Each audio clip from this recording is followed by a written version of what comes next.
Hello दोस्तों।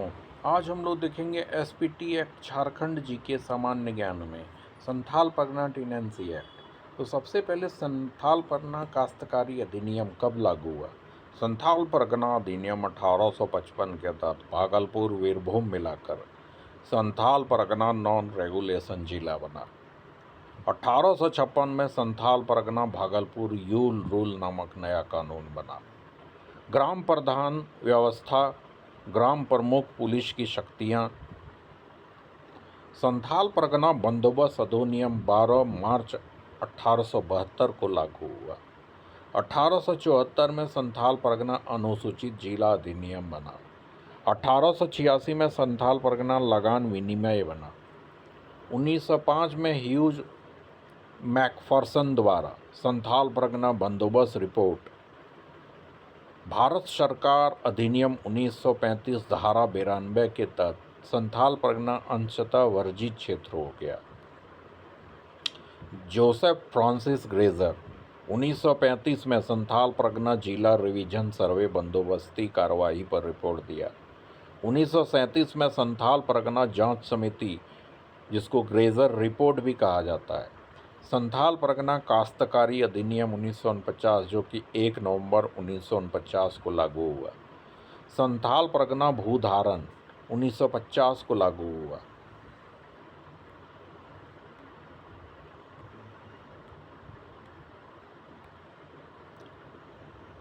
उन्नीस संविधान अनुसूची 5 के अंतर्गत अनुसूचित क्षेत्र घोषित किया गया।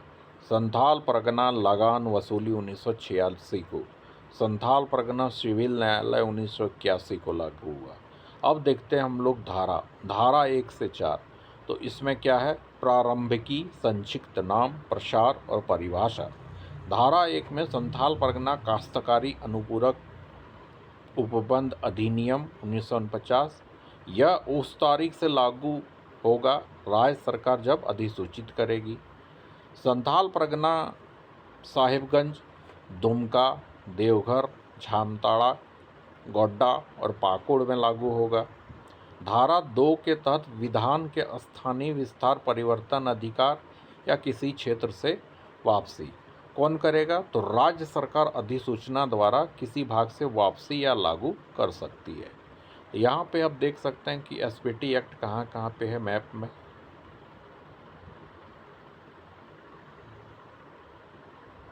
इसके बाद है लगान। लगान क्या कहलाता है? धारा 3 के अनुसार राशि खेवट खतियान के अनुसार ग्राम प्रमुख, ठीक है, या मूल रैयत द्वारा गांव के जमींदार की विधि सम्मत दे। तो ये वाला है ग्राम प्रधान। अब खेवट खतियान क्या होता है? तो आप यहाँ पे देख सकते हैं। तो ये हो गया खतियान, ये हो गया ग्राम प्रधान। तो राशि क्या होगा कि खेवट खतियान के अनुसार जो उसमें है, तो ग्राम प्रमुख या मूल रैयत द्वारा गांव के जो जमींदार है उसको देय होगा। Santhal civil rules. संथाल परगना अधिनियम 1855 धारा 1 खंड 2 नियुक्त अधिकारी द्वारा संथाल परगना के नागरिक शासन प्रबंध के प्लान पालन हेतु राज्य सरकार द्वारा जारी निर्देश।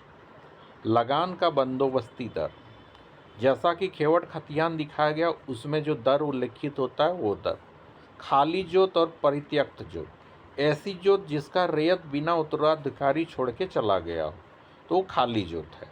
मतलब कोई जो जहाँ पे लैंड खेती होता है उसका कोई उत्तराधिकारी नहीं है तो वो खाली जोत कहलाएगा। ग्राम समुदाय, ग्राम के जमाबंदी रैयत, सभी व्यक्ति, हिस्सेदार, बच्चे, उत्तराधिकारी, इसमें सब आ जाएंगे। ग्राम प्रमुख में विधिवत नियुक्त कोई व्यक्ति, वो मुस्तजीर भी कहला सकता है और मांझी भी कहला सकता है। इसके बाद है आदिवासी। तो अनुसूची ख द्वारा चिन्हित व्यक्ति, ठीक है।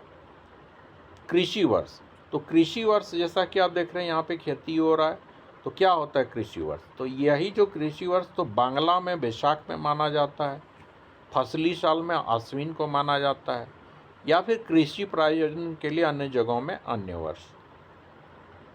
अब है भूगत बंद अथवा पूर्ण भोग बंद। ऋण के रूप में, ठीक है, ऋण के रूप में दी गई, जब कोई मान लीजिए आपको कोई ऋण देता है या फिर अग्रिम दी जाने वाली राशि, भुगतान प्रायोजित रैयत जोत या आंशिक इस हित के लिए हस्तांतरण से कुल सूद, ठीक है, उससे जो कुल सूद प्राप्त होगा तो ऋण बंधक की अवधि में जोत या आंशिक जोत से लाभ चुकता। तो जो आपका जोत हुआ या आंशिक जोत हुआ उससे जो लाभ होगा उससे चुकता करना होता है, यही है जोत। भूखंड समुद्र में जो रैयत का हो, यहाँ पे देखिए कृषि में जोत यहाँ पे है जो रैयत का है, काम चल रहा है। खास ग्राम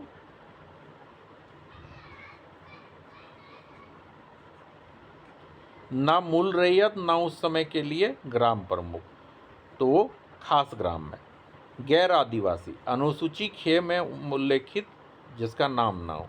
रैयत जमींदार से भिन्न कोई व्यक्ति, मान लीजिए कोई आप जमींदार हैं, आपसे भिन्न कोई व्यक्ति है जिसने स्वयं अपने पारिवारिक सदस्यों या भाड़े के मजदूरों द्वारा जोतने के लिए भूधारण करने का अधिकार प्राप्त हो। जमींदार अलग हो गया, लेकिन रैयत कौन है कि जो अपने परिवार के सदस्यों द्वारा या फिर रैयत किसी दूसरे को भाड़े में जोतने के लिए भूधारण करने का अधिकार प्राप्त। ग्राम प्रमुख अपनी निजी जोत का रैयत खुद समझा जाता है, यहाँ पे आप देख सकते हैं। Thank you for